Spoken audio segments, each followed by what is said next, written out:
FIFA's World Cup abuse data has turned the knockouts into a protection crisis. Who controls the damage now? Mexico celebrations turn fatal, France flex through Mbappé and Olise, and England's DR Congo puzzle is already messy. Tablo Sport starts with the sharpest warning in the tournament. FIFA Monitoring finds a serious online abuse surge. We start with the story that sits underneath every knockout match now, whether FIFA wants that tone or not. FIFA Monitoring finds sharp rise in serious online abuse at World Cup. The headline is not just that abuse exists, everyone already knew that ugly truth. What matters is the scale being reported, because a 13-fold rise changes this from background toxicity into a tournament safety issue. The uncomfortable part is simple. Player protection cannot be treated like a press release accessory once the elimination pressure starts. Platforms, FIFA, and national teams all benefit when the problem sounds vague, but the reported numbers make vague language harder to hide behind. FIFA-linked monitoring has found a significant rise in the most serious online abuse around the World Cup, with reports citing a 13-fold increase. Al Arabia's headline says 11% of the flagged abuse was racially motivated. So let us be clear on this. That does not mean all abuse was racist, and it does not give anyone permission to name victims unless the evidence confirms them. But it does mean the tournament has a major player protection problem at the exact moment the stakes are becoming nastier. Here's the important bit. Knockout football creates heroes and villains in minutes, and social media often turns that into a digital firing squad before players even reach the team bus. A missed penalty, a red card, a defensive error, a substitution that annoys a fan base, all of it can become a wave of targeted abuse. The reporting we have says FIFA's protection service is seeing the serious end of that behavior rise sharply, and that should force a harder question than the usual "be kind online" slogan. The debate now is whether FIFA and the platforms are acting fast enough.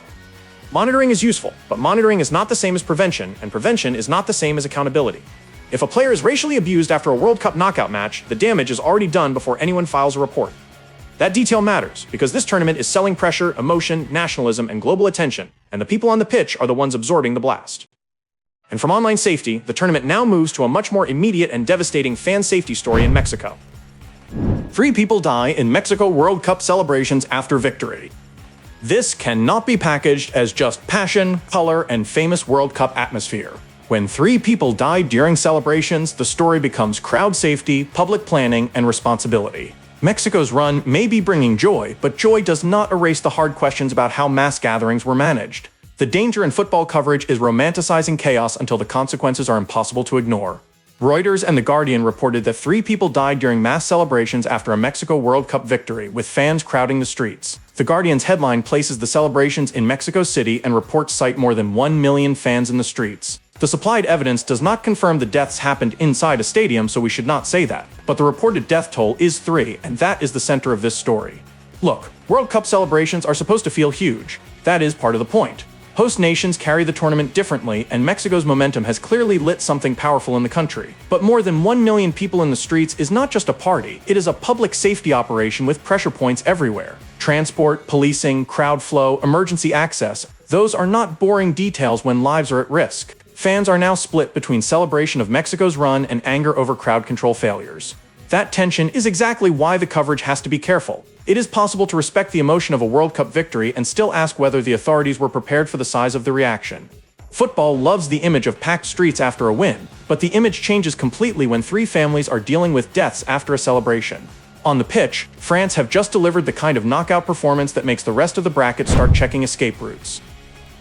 France beat Sweden 3-0 as Mbappé and Olise set up Paraguay tie. The lazy version is to say France are favorites and move on. The sharper point is that France did not just win, they controlled the scoreboard and the mood of the tournament. Mbappé gives France the fear factor, but Olise being central to the story makes the attack feel harder to reduce to one superstar. Paraguay now know exactly who is waiting, and this is not a vague next opponent situation. France beat Sweden 3-0 at the 2026 World Cup, with Kylian Mbappé and Michael Olise highlighted in reports as key performers. The win sets up a tie against Paraguay. France scored 3, kept a clean sheet, and removed Sweden from the tournament conversation. That combination matters because knockout football is often messy, but France made this one feel controlled. Put it this way, if a team wins 3-0 in sudden death football and the conversation immediately becomes whether anyone can stop them, that is not just hype doing push-ups in the corner. It tells you the performance landed. Mbappe's name will pull the biggest reaction, because of course it will, but Olise's role gives France a different kind of problem for opponents. You cannot simply stare at Mbappé and hope the rest of the attack politely waits its turn. The online reaction is increasingly casting France as the team to beat. That may be a little early, and Didier Deschamps would probably prefer everyone calm down and stop building parade floats before the next match. Still, France have a real bracket consequence now. Paraguay are next, and the standard has been set by a 3-goal win with no reply. Meanwhile, England's World Cup pressure is taking a very English shape. Everyone wants the lineup, and nobody agrees what it should mean. England vs DR Congo lineups draw attention before World Cup last 32 tie. This is not just team sheet gossip, it is a window into Thomas Tuchel's risk appetite. Against DR Congo, England's selection tells us whether Tuchel wants control first or threat first. The important caution is that leaked lineup talk is not the same as confirmed official information. England fans often treat the G like a national referendum, and this one actually has tactical consequences. Coverage has focused heavily on England's lineup picture before the World Cup last 32 tie against DR Congo. World Soccer Talk covered the lineups for the 2026 World Cup game, while Sportscasting described an England starting lineup as leaked. So let us be clear on this. If something is leaked, that is not the same as signed, sealed, official, and announced by the relevant match authorities. The reason the lineup matters is the shape of the game. This is a single elimination round of 32 tie, not a group stage experiment where a bad half can be patched up next week. Tuchel's first knockout G can define England's risk profile immediately. Does he load the side with control and trust the structure? Or does he lean into pace and try to stretch DR Congo before the match becomes tense and awkward? Supporters are debating exactly that, control or pace. And honestly, this is where England discourse can become both exhausting and useful at the same time. Exhausting because one selection can produce 12 hours of dramatic courtroom energy. Useful because knockout football often turns on the one zone a manager either protected or ignored. Against DR Congo, Tuchel's team sheet is not trivia. It is the first tactical bet of England's elimination phase. That lineup debate only makes sense if DR Congo are treated as a real tactical problem, not as a convenient name for England fans to underestimate. BBC scouts deep DR Congo danger areas before England World Cup last 32 tie. The worst framing here is the old, lazy mismatch framing. Deep DR Congo are not in this match to decorate England's route through the bracket. BBC's angle matters because it focuses on danger areas, not just England's reputation. The tactical question is where England can break Deep DR Congo, and where Deep DR Congo can turn English confidence into panic. BBC Sport previewed England's World Cup round of 32 match against Deep DR Congo by looking at where England can win the game and what dangers the African side possess. That is the correct way to frame this. Not as a history lecture, not as a betting board stroll, and definitely not as a routine England step into the last 16. The evidence supports a tactical preview, not confirmed lineups. Here is the important bit. Knockout football is where should win goes to embarrass itself. England may have the bigger profile and deeper public expectation, but Deep DR Congo only need the right moments, one transition, one set-piece panic, one defender dragged into a bad decision. England fans know this feeling well. The national team can make a dangerous opponent look manageable for 40 minutes, then suddenly the match is being played on a tightrope with everyone shouting about substitutions. The fan mood already has that wary edge. England supporters are not simply asking, can England beat Deep DR Congo? They are asking whether England can beat Deep DR Congo without creating the kind of tense knockout mess that becomes a national therapy session. That is why the scouting matters. The danger areas are not side notes, they are the places where England's tournament either stays controlled or starts wobbling. Elsewhere, the United States have a different pressure, not just surviving the bracket, but keeping a country's attention once they have it. USMNT face Bosnia and Herzegovina with World Cup attention surge on the line. This is not a generic Soccer in America speech, because the match gives the argument a scoreboard. The USMNT are facing Bosnia and Herzegovina in a real knockout test, not a marketing event with shin pads. Winning attention is useful, but winning the match is what makes the attention stick. Bosnia and Herzegovina should not be reduced to a prop in an American popularity story. The Guardian framed the USMNT's last 32 match against Bosnia and Herzegovina as a chance to win over the country as well as progress at the World Cup. Al Jazeera also listed USA against Bosnia and Herzegovina as a round of 32 fixture. The reporting we have says the US faced Bosnia and Herzegovina in Wednesday's last 32 match, so this is not a story about what already happened. This is about what is on the line before kickoff.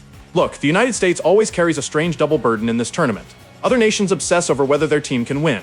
The US gets that, plus a second debate about whether the sport is finally, really, properly capturing the national imagination. It can get a bit tiring, like watching a football match while someone keeps asking for quarterly growth metrics. But in a home World Cup context, attention is not irrelevant. A knockout run can turn casual curiosity into appointment viewing. The sporting part still comes first. Bosnia and Herzegovina are not a minor opponent to be waved aside while everyone talks about TV ratings and cultural momentum. Single elimination football does not care how much a federation would enjoy a national breakthrough. US fans are treating this as a referendum on the team's ceiling under pressure, and if the performance does not match the moment, the attention surge can become a very public autopsy. Now to the first major managerial consequence of the knockout round, and Ecuador have moved fast after their exit. Sebastian Beccacece steps down as Ecuador coach after World Cup exit. This is not just a routine coaching carousel item with a new face waiting off stage. A World Cup exit changes the political weather around a national team in hours. Beccacece leaving puts Ecuador into an immediate reset while fans are still arguing over why the tournament ended.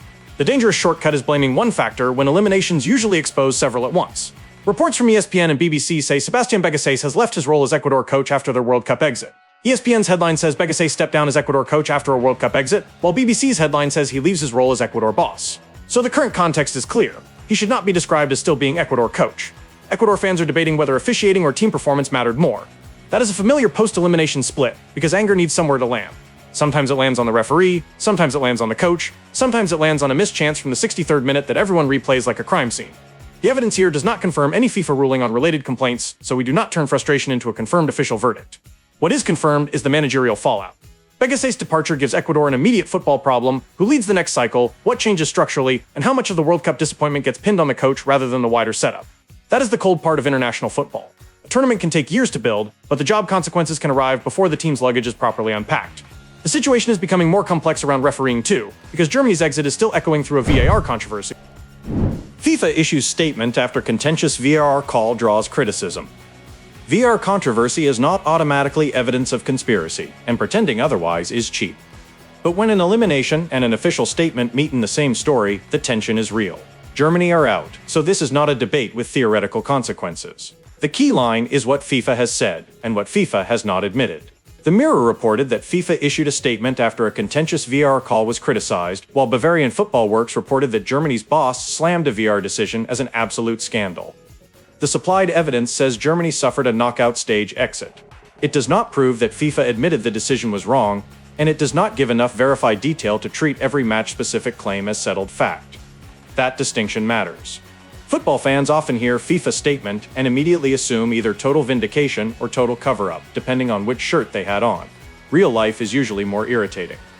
A statement can clarify process without admitting error. It can defend the officials without calming anybody down. It can also leave fans feeling that the most important question was politely dribbled into the corner flag. Fans are now arguing over whether VAR decided the tie. That is the nightmare scenario for any knockout round.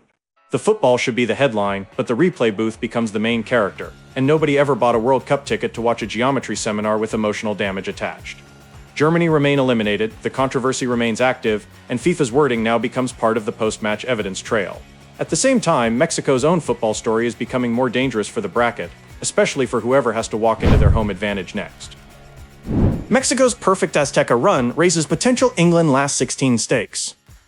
The hype around Mexico is not just about noise, flags, and a famous stadium. 4 wins with 0 goals conceded is a football fact with teeth. England are only a potential opponent, because England still have to play DR Congo first.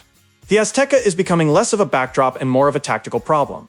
BBC Sport reported that Mexico have won all 4 games at this World Cup without conceding a goal. BBC also says Mexico set up a potential England last 16 tie after beating Ecuador. That word potential is doing serious work. England are not confirmed as Mexico's next opponent unless they first come through DR Congo, and anyone skipping that step is writing bracket fan fiction. Still, Mexico's numbers are impossible to ignore. 4 wins, no goals conceded. That is not just host nation emotion, that is a defensive streak shaping the tournament. When a team can win repeatedly without letting opponents score, the pressure shifts. The other side starts feeling every missed chance. The crowd grows louder, the pitch feels smaller. Suddenly the match becomes less about style and more about whether you can survive the atmosphere and still make clean decisions. Mexico fans are increasingly confident that the Azteca is becoming a fortress. A little confidence is deserved, a little overconfidence is how football writes punchlines. But from the outside, the warning is obvious. If England beat DR Congo, the potential last 16 meeting with Mexico would not be a neutral technical exam. It would be a knockout match against a host nation with 4 straight wins and 0 goals conceded. That is not the only major bracket problem, because France's win over Sweden has produced a second wave of analysis about their attack. France's attacking masterclass fuels debate over whether anyone can stop Deschamps' side. The debate is not whether France looked good, the scoreline already answered that. The real question is whether their attacking balance is now the defining tactical problem of the tournament. Deschamps urging caution is sensible, but it also sounds exactly like what a coach says when everyone else can see the machine is humming. France have not won the tournament, but opponents now have to solve more than just Mbappé. BBC Sport said Didier Deschamps urged caution after France dismantled Sweden, even as Les Bleus fans dreamed of winning the World Cup. BBC's evidence says Mbappé scored twice as France dominated Sweden, and France scored 3 in the match. The Guardian's coverage also framed France's front four as central to their status among the favorites. So no, France have not already won anything beyond the match. But yes, the conversation has changed. The reason is structure. A great World Cup attack is not just a famous forward with a superhero cape and a nation screaming every time he touches the ball. It is spacing, timing, runners, decision-making, and the ability to punish teams in more than one way. If Mbappé is scoring twice and Olise is being talked about as a key performer in the same tournament phase, opponents cannot build a plan that says, stop one man and pray. That plan has the tactical depth of a wet napkin. Deschamps will want caution because France's danger now is expectation. Once the world decides you are the team to beat, every match becomes a test of control as much as quality. Paraguay are next, and that is where the masterclass has to become repeatable. France's attack has made the bracket nervous, but knockout football has a lovely habit of asking the same question again under worse conditions.